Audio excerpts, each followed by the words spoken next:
Oke, baik, selamat pagi, salam sejahtera untuk kita semua.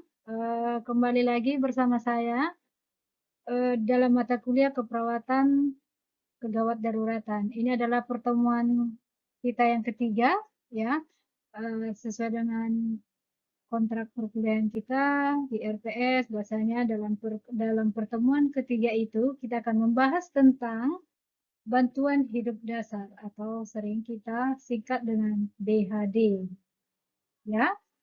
Oke. Sebelum masuk ke materi, terlebih dahulu kita harus tahu dulu apa tujuan dari pembelajaran kita atau apa tujuan kita mempelajari tentang bantuan hidup dasar ini. Yang pertama, ya, kita itu harus tahu dulu apa itu bantuan hidup dasar. Ya. Kemudian, apa tanda dan gejala, henti jantung dan henti nafas. Kenapa kita perlu mengetahui henti jantung, henti nafas ini? Karena ini adalah salah satu indikasi kita lakukan BHD apabila korban ya ataupun pasien tidak mengalami henti nafas ataupun henti jantung, berarti tidak boleh kita lakukan BHD ini.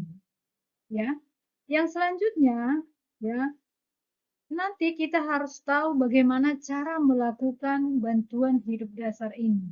Ya, di mana dalam bantuan hidup dasar ini tindakan yang akan kita kerjakan itu adalah dengan pijat jantung.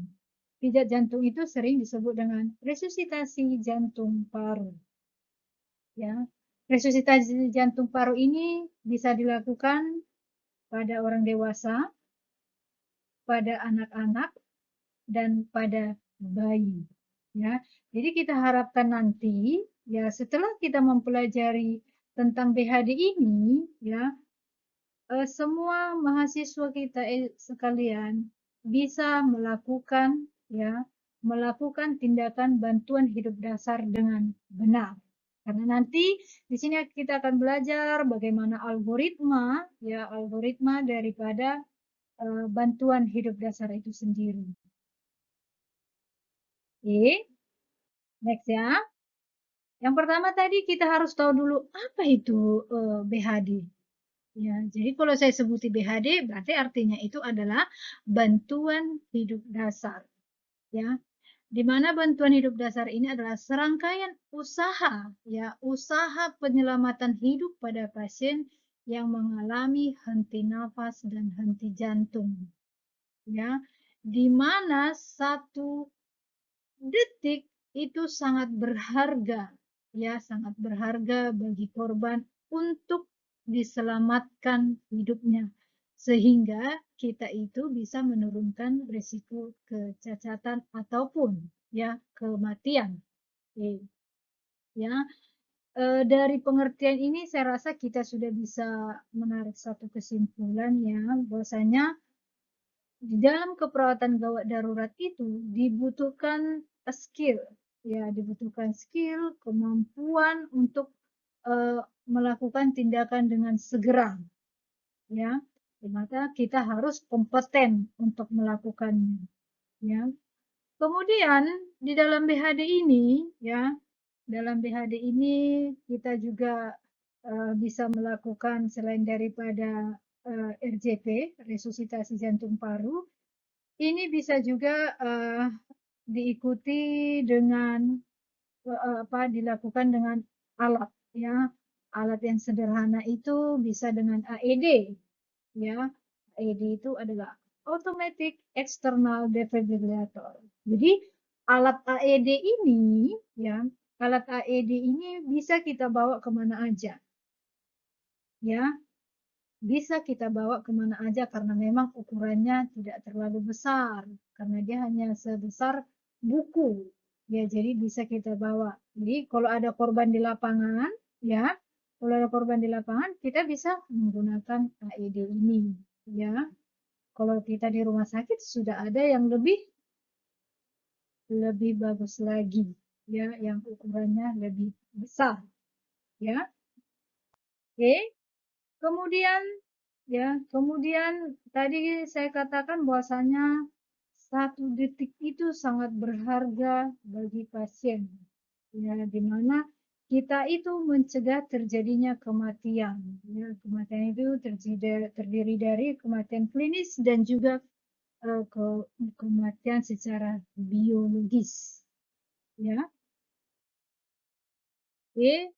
Seperti yang saya sampaikan tadi, ya bahwasanya salah satu indikasi daripada tindakan ya pemberian bantuan hidup dasar ini adalah ya apabila si korban itu mengalami sumbatan jalan napas. Ya, sumbatan jalan nafas itu bisa berupa sekret, ya bisa berupa sekret ataupun benda asing, ya. Dan bahkan sumbatan jalan nafas itu bisa juga karena lidah jatuh ke belakang, ya.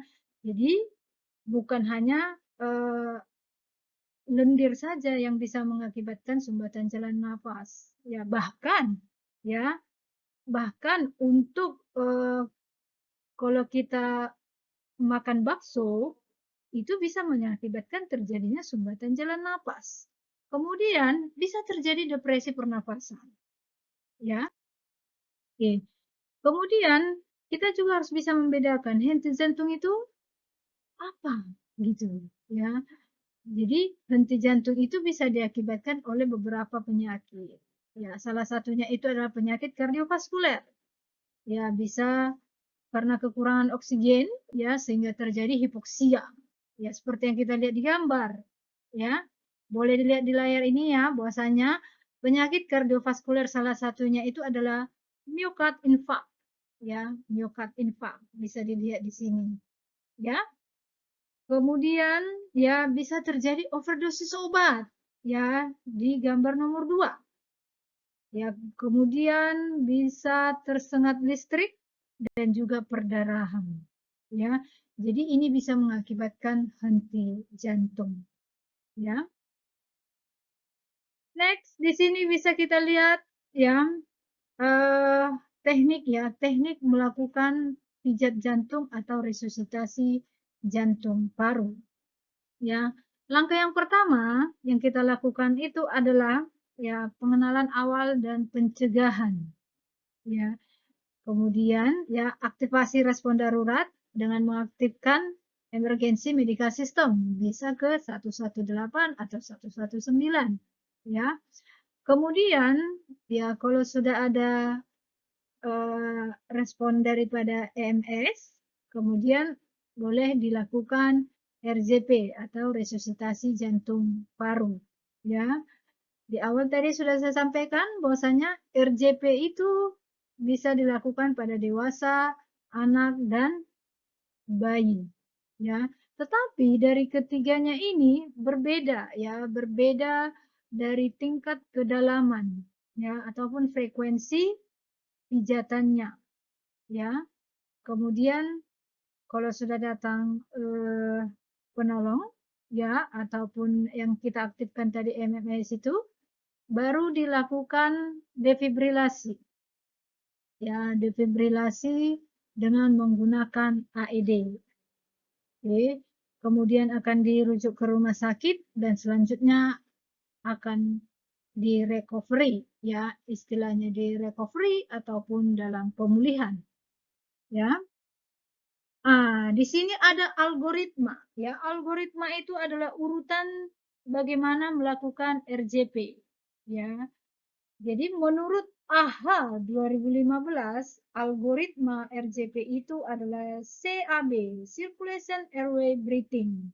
Sementara di AHA 2010 yang lama, ya, urutan resusitasi jantung paru itu, ya, adalah ABC, Airway Breathing and Circulation.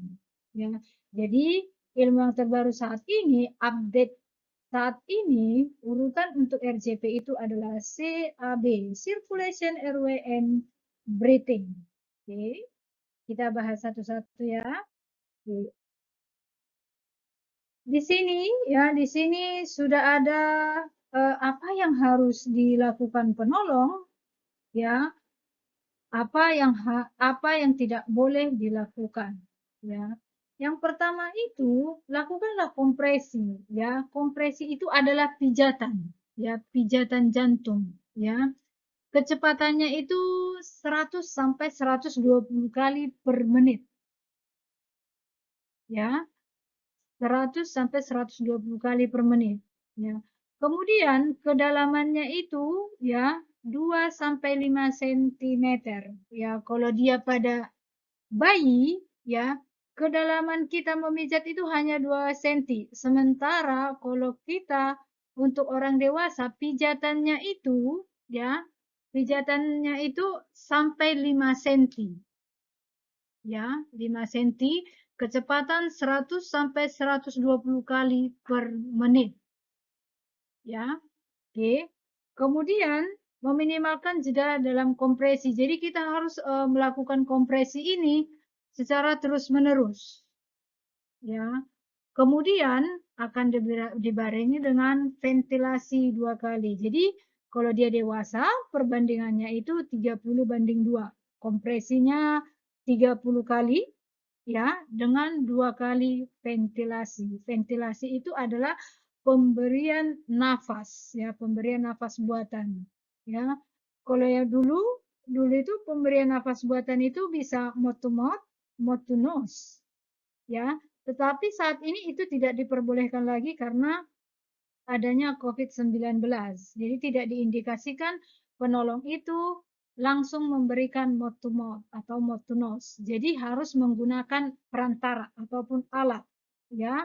Alatnya itu disebut dengan BVM ya, bag valve mask ya, atau sering disebut dengan ambu bag.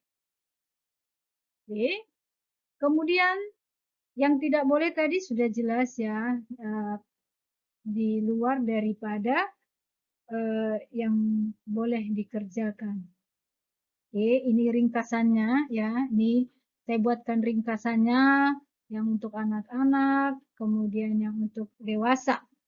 Ya, kemudian bagaimana cara menanganinya. Ya. Oke, perhatikan seperti ada di gambar ya. Selanjutnya langkah yang dilakukan. Kita mulai dari awal tadi sesuai dengan urutan. Yang pertama itu ya, yang pertama itu begitu kita menemukan korban, ya boleh dilihat di gambar 1 ini ya. Dia menemukan korban tergeletak. Ya. Kemudian ya, langkah yang harus dilakukan ya begitu kita melihat korban, berarti kita harus berteriak dulu minta tolong. Tolong, tolong, di sini ada korban atau korban kecelakaan atau korban apa gitu ya. Kemudian ya, amankan lingkungannya. Jangan nanti kita menolong itu ya berada di dalam keramaian atau ada kendaraan ya, karena prinsip pertolongan gawat darurat itu ya adalah aman diri sendiri, aman lingkungan, aman pasien ataupun aman korban ya. Jadi kalau itu tidak aman jangan kita tolong.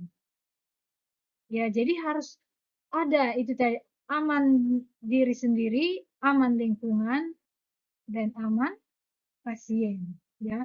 Setelah itu baru lakukan ya penepukan pada bagian ini ya, bagian punggung ini ya, ditepuk ya, ditepuk, dipanggil namanya, Bapak, Pak, apabila dia laki-laki, Bu, Bu, kalau dia ibu-ibu ya.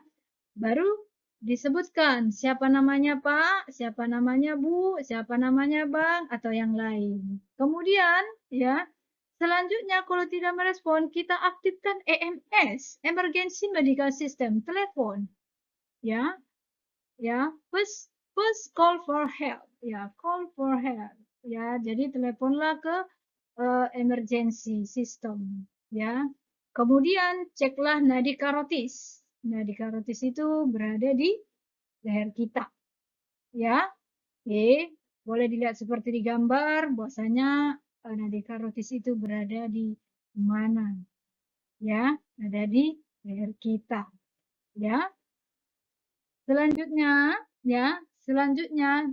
posisi dan letak tangan saat melakukan resusitasi jantung paru. Ya, oke. letakkanlah ya tangan kita yang paling kuat ya. Sebelumnya kita lihat dulu permukaan dada ya, permukaan dada pasien, kemudian letakkan di sternum dan lebih ringkasnya itu ya, lebih ringkasnya itu langsung dibuat di pertengahan dada sejajar dengan papila mamae atau sejajar dengan puting susu ya. Jadi anyam ya, anyam tangan kita seperti ini ya, atau letakkan manalah tangan yang lebih kuat untuk menekan, dengan catatan tidak boleh berpindah-pindah ya. Oke. Kemudian lakukan kompresi pemumpaan ya, itu tadi 100 sampai 120 kali per menit ya. Oke. Kemudian kalau memang sudah datang tadi kita aktifkan MS ya, boleh ini dipasang yang namanya AED tadi ya. Selanjutnya ya, AED inilah yang akan menggantikan kita ya, menggantikan kita. Kita tetap mengerJP ya, kita tetap mengerJP. Kemudian ya, nanti ada perintah dari mesin AED ya, jangan menyentuh. Kemudian nanti ada dikasih seperti hentakan listrik jantung ya. Oke. Kalau untuk penggunaan AED ini secara khusus nanti akan kita bahas di pertemuan selanjutnya, khusus untuk membahas dan simulasikan bagaimana penggunaan daripada AED ini. Oke, ini yang saya jelasi tadi ya. Ini kalau untuk yang pediatrik ya. Kalau untuk anak-anak ya atau bayi ya. Tadi kan kalau untuk orang dewasa kita meletakkannya dengan 2 tangan seperti ini. Ya. Tetapi kalau untuk bayi kita cukup membuat dengan 2 jari tekanan. Ya, atau bayi kita buat seperti ini ya, kita pegang aksilanya, kemudian pijat ya, pijat pada bagian dadanya. Ya. Oke. Sesuai dengan siklus. Oke. Kemudian, ini bisa dilihat ya, ini untuk pediatrik, ya. Kemudian kita simpulkan, ya, boleh kita simpulkan dari pembahasan kita tadi, ya. Tapi sebelum kita menyimpulkan, atau ada mahasiswa yang bisa menyimpulkan, disilahkan. Atau ada pertanyaan, boleh disilahkan. Ya, oke, di sini ada kita kesimpulan. Ya, kesimpulannya resusitasi jantung paru itu dilakukan segera setelah pasien mengalami henti nafas, henti jantung. Kemudian yang kedua, resusitasi jantung paru dilakukan oleh petugas yang terlatih. Ya.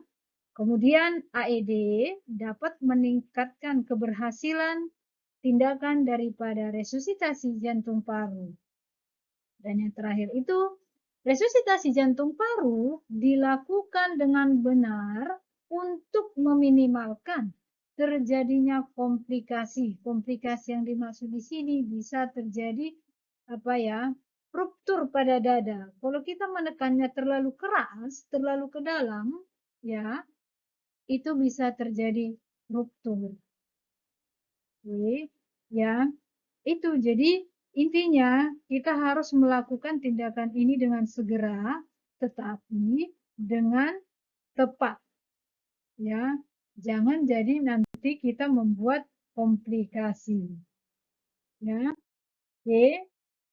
Demikian penjelasan dari saya ya tentang materi kita hari ini, yaitu tentang bantuan hidup dasar. Ya, semoga kita selalu dalam keadaan sehat dan dalam lindungan Tuhan Yang Maha Esa. Sekian dari saya, terima kasih.